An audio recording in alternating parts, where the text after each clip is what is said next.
Posting of compound journal entry. Compound journal entry எப்படி post பண்ணுறதுன்னு பார்க்கலாம். சிம்பிள் ஜேர்னல் என்ட்ரி அப்படிங்கிறது ஒரு ஜேர்னல் என்ட்ரியில் ஒரு டெபிட்டும் ஒரு கிரெடிட்டும் இருந்ததுன்னா அதை சிம்பிள் ஜேர்னல் என்ட்ரின்னு சொல்கிறோம். காம்பவுண்ட் ஜேர்னல் என்ட்ரின்னு சொல்கிறது ஒன்றுக்கு மேற்பட்ட அக்கௌண்ட்ஸ் அதில் வந்ததுன்னா அதை காம்பவுண்ட் ஜேர்னல் என்ட்ரின்னு சொல்கிறோம். இப்போ இங்கே சில எக்ஸாம்பிள் கொடுத்துருக்குறோம். January 1st started business with cash rupees 20,000, goods rupees 10,000. Simple journal இதுக்கு எப்படி கொடுப்போம்னு சொன்னோம்னா கேஷ் டிரான்சாக்ஷன்.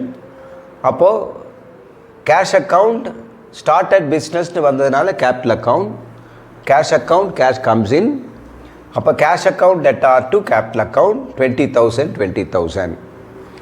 கூட்ஸ் 10,000. அப்போது ஸ்டாக் அக்கௌண்ட் டெட்டார் டு கேபிட்டல்னு 2 ஜேர்னல் கொடுப்போம். அதில் 2 டெபிட் வர்றதுனால ஒரே கேபிட்டல் வர்றதுனால காம்பவுண்ட் என்ட்ரியாக கொடுத்துருக்குறோம். அப்போ cash account debtor 20,000, stock account debtor 10,000, 2 capital account, இந்த 2னுடைய டோட்டல் இங்கே கொடுத்துட்டோம். அடுத்து January 10 purchased goods for cash 5,000 and from A&M company 4,000. இதுவும் அதே மாதிரி 2 டிரான்சாக்ஷன் கொடுக்கறதுக்கு பதிலாக ஒரே காம்பவுண்ட் ஜேர்னலாக கொடுத்துருக்குறோம். அதாவது இது கேஷ் பர்ச்சேஸ், அப்போ purchase account debtor to cash 5,000 வரணும். அடுத்தது இது கிரெடிட் டிரான்சாக்ஷன், அப்போது purchase account debtor to A&M company, purchase account debtor 4,000 to A&M company 4,000 அப்படிங்கிற 2 ஜேர்னலை ஒரே ஜேர்னலாக கொடுத்துருக்கோம். Purchase account debtor 9,000, to cash 5,000, to A&M company 4,000. இப்போ இந்த காம்பவுண்ட் ஜேர்னல் என்ட்ரி எப்படி போஸ்ட் பண்ணுறதுன்னு பார்க்கலாம். நமக்கு தெரியும் ஜேர்னல் என்ட்ரியினுடைய மீனிங் என்ன, அது என்ன சொல்லுதுன்னு நமக்கு தெரியும். கேஷ் அக்கௌண்ட் டெட்டார் 20,000னா கேஷ் அக்கௌண்ட்டுடைய டெபிட் சைடில் 20,000 ரெக்கார்ட் பண்ணணும். ஸ்டாக் அக்கௌண்ட் டெட்டார் 10,000 சொன்னால் ஸ்டாக் அக்கௌண்ட்னுடைய டெபிட் சைடில் 10,000 ரெக்கார்ட் பண்ணணும். அப்புறம் 2 கேபிட்டல் அக்கௌண்ட் கிரெடிட் 30,000 வருது. அப்போது கேபிட்டல் அக்கௌண்ட்டே கிரெடிட் சைடில் 30,000 எழுதணும். என்ன எழுதணும்னு சொன்னோம்னா டெபிட் சைடில் எழுதும்போது அந்த ஜேர்னல் என்ட்ரியில் எது கிரெடிட் பண்ணியிருக்கோ அதை எழுதணும். கிரெடிட் சைடில் எழுதும்போது அந்த ஜேர்னல் என்ட்ரியில் எதெல்லாம் டெபிட் பண்ணியிருக்கோ அதை எழுதணும். இப்போ நம்ம இதை போஸ்ட் பண்ணலாம். அப்போ இந்த 3 அக்கௌண்ட் ஓப்பன் பண்ணோம். இப்போ cash account, debit side, credit side. அப்போது கேஷ் அக்கௌண்ட்டுடைய டெபிட் சைடில் 20,000 எழுதணும். Cash account debit side 20,000.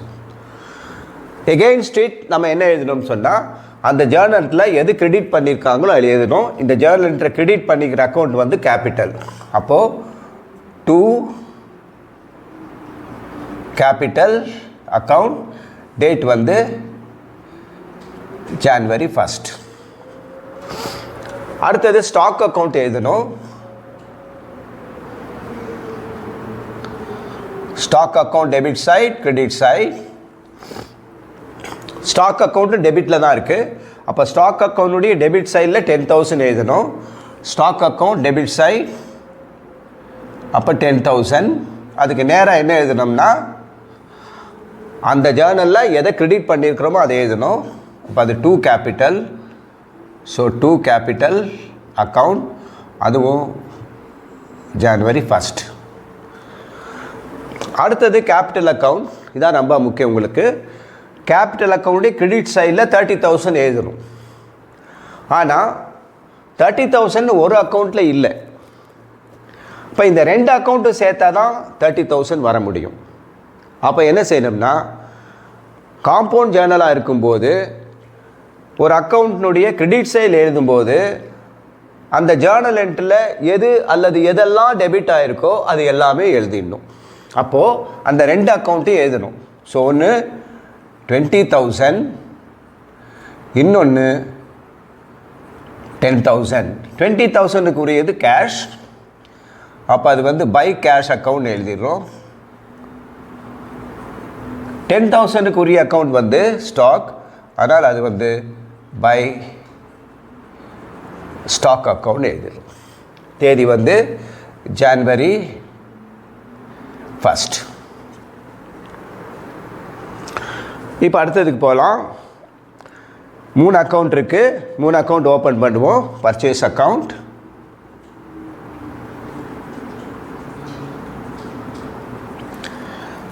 Purchase அக்கௌண்ட்டுடைய debit சைடில் 9000 வரணும்.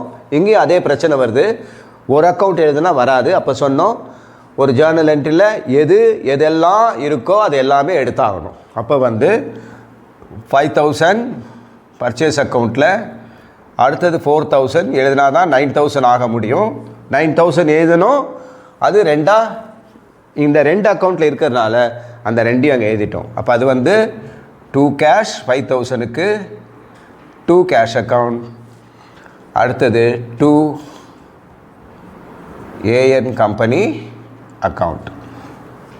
இது வந்து ஜான்வரி 10th. அடுத்தது கேஷ் அக்கௌண்ட். இதோட மீனிங் கேஷ் அக்கௌண்ட்டுடைய கிரெடிட் சைடில் 5000 எழுதணும். அப்போ கேஷ் அக்கௌண்ட், இது கேஷ் அக்கௌண்ட்டு கிரெடிட் சைடில் 5000 எழுதிட்டோம். அதுக்கு என்ன எழுதணும்னா, அந்த ஜேர்னலில் எது டெபிட்டு அல்லது எதெல்லாம் டெபிட் ஆகிருக்கோ அது எழுதும். இங்கே ஒரே அக்கௌண்ட் தான் இருக்குது. அப்போ எழுதுவோம் பை பர்ச்சேஸ்.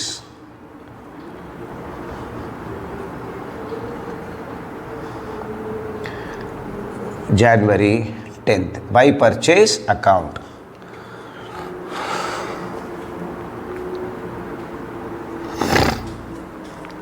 அடுத்தது A N company account. Let's open A N company account. AN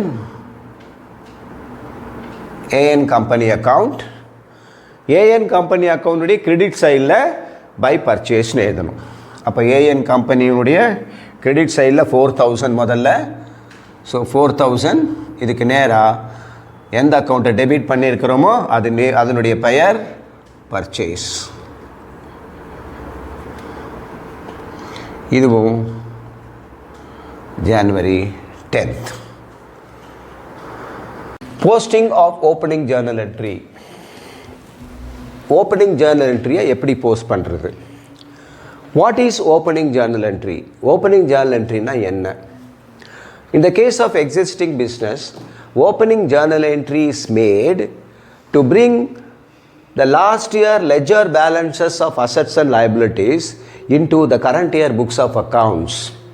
சென்ற ஆண்டினுடைய assets and liabilities னுடைய balances-ஐ current year books of accounts-ல, நடப்பாண்டினுடைய books of accounts-ல கொண்டு வர்றது தான் opening journal entry.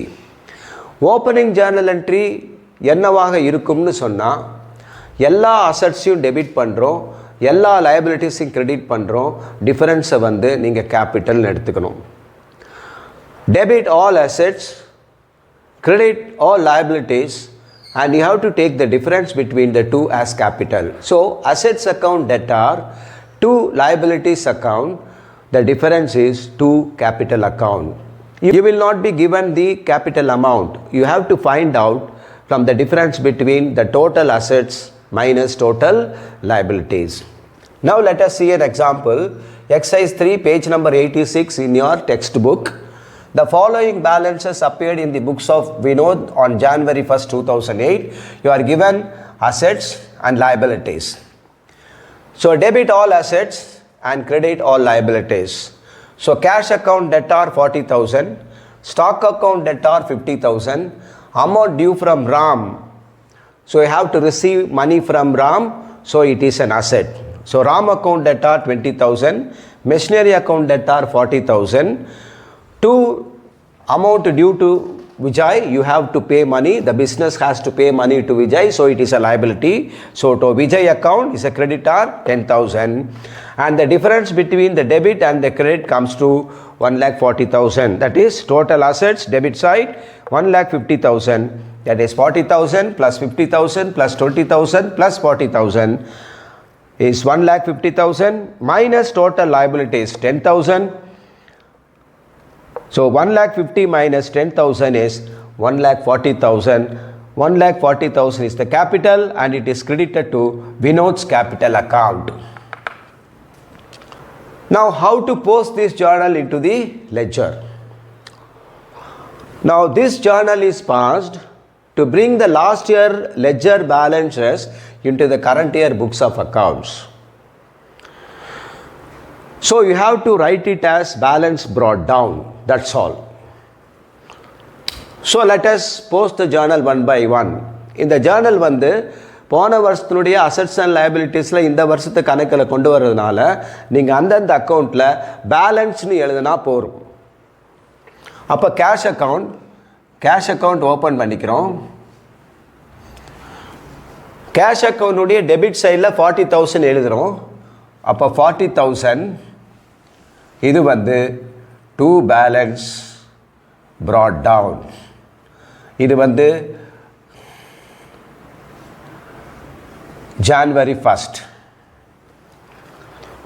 அடுத்தது ஸ்டாக் அக்கௌண்ட் ஓப்பன் பண்ணுறோம். ஸ்டாக் அக்கௌண்ட் அதே மாதிரி January 1st to balance brought down 50,000. Ram அக்கௌண்ட்டுடைய டெபிட் சைடில் 20,000. அப்போ ராம் அக்கௌண்ட் ஓப்பன் பண்ணுறோம். டெபிட் சைடில் 20,000 அதுவும் to balance brought down January 1st. Then machinery account debtor. அப்போ debit side of the machinery account 40,000. So machinery account. Now this is the debit side 40,000 to balance brought down. Then to Vijay creditor, that is credit side of the Vijay account 10,000. Vijay account, this is credit side, so 10,000 by balance brought down.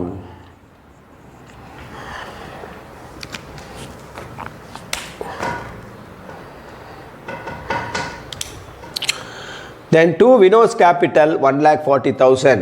So open Vinod's capital account.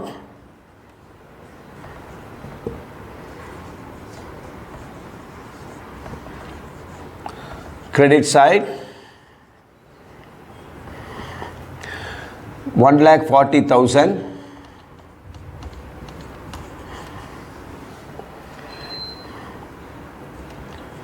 by balance brought down January 1st.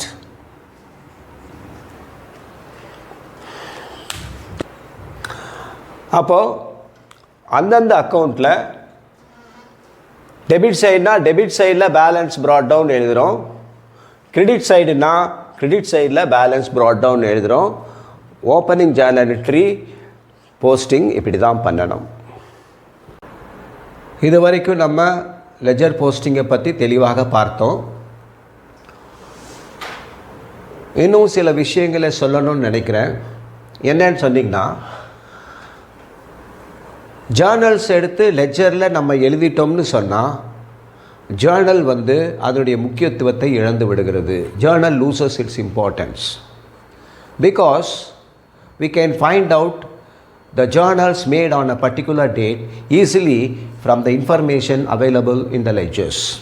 லெஜரில் இருக்கிற விவரங்களை வச்சுக்கிட்டு நம்ம என்ன செய்ய முடியும்னா, என்ன Journal entry கொடுத்துருப்போம் அப்படின்றத நம்ம சுலபமாக சொல்ல முடியும். எப்படின்னு பார்க்கலாம் வாங்க. ஒரு லெஜர் அக்கௌண்ட் எடுத்துக்கிட்டிங்கன்னு சொன்னால் அந்த அக்கௌண்ட்டுடைய நேமை வந்து நீங்கள் டெபிட் சைடு போகும்போது டெபிட்னு படிச்சுக்கணும், கிரெடிட் சைடு போகும்போது கிரெடிட்னு படிச்சுக்கணும். டெபிட் சைடில் டெபிட்னு படித்த பிறகு அமௌண்ட்டுக்கு எகெயின்ஸ்டாக இருக்கிற அக்கௌண்ட்ஸ் எல்லாத்தையும் கிரெடிட்னு எடுத்துக்கிறோம். நேம் ஆஃப் தி அக்கௌண்ட்டை கிரெடிட்னு எடுத்தாச்சுன்னா உள்ளே இருக்கிற அமௌண்ட்டுக்கு எகெயின்ஸ்டாக இருக்கிற அக்கௌண்ட்ஸ் எல்லாத்தையுமே நம்ம டெபிட்னு எடுத்துக்கிறோம். அப்போது கேஷ் அக்கௌண்ட் இது. அப்போ கேஷ் அக்கௌண்ட்டுடைய டெபிட் சைடு. அப்போ கேஷ் அக்கௌண்ட் டெட்டார் அப்படின்னு படிச்சுக்கோங்க. அமௌண்ட்டுக்கு எகெயின்ஸ்டாக இருக்கிறது கேபிட்டல், அப்போ அதை டூ கேபிட்டல்னு படிச்சுக்கோங்க. அப்போ ஜேர்னல் என்னவாக தான் இருந்திருக்க முடியும்னா ஜனவரி 1ஆம் தேதி நீங்கள் கொடுத்தது cash account debtor to capital account. அடுத்த அக்கௌண்ட்டுக்கு cash account debtor to sales account. இந்த பக்கம் வந்தோம்னா கேஷ் அக்கௌண்ட் கிரெடிட் படிக்கணும், அமௌண்ட்டுக்கு எகெயின்ஸ்டாக இருக்கிற அக்கௌண்ட்ஸை டெபிட்னு படிக்கணும். அப்போ bank account debtor to cash 1 lakh, purchase account debtor to cash 40,000, A N company account debtor to cash 20,000. அப்போ ஒரு ஜேர்னல் லெட்ஜரில் எழுதியாச்சுன்னா அதுக்கப்புறம் அது நமக்கு ஜேர்னல் தேவையில்லை. லெட்ஜர் கொடுத்தாங்கன்னா என்ன ஜேர்னல் கொடுத்துருப்பாங்கன்னு நம்ம சொல்ல முடியும். இப்போ இது பார்த்தீங்கன்னா இங்கெல்லாம் நேம் ஆஃப் தி அக்கௌண்ட்ஸ் இருக்குது. ஆனால் இங்கே பார்த்தீங்கன்னா பேலன்ஸ் ப்ராட் டவுன் டெபிட் சைடில் இருக்குது, கிரெடிட் சைடில் இருக்குது.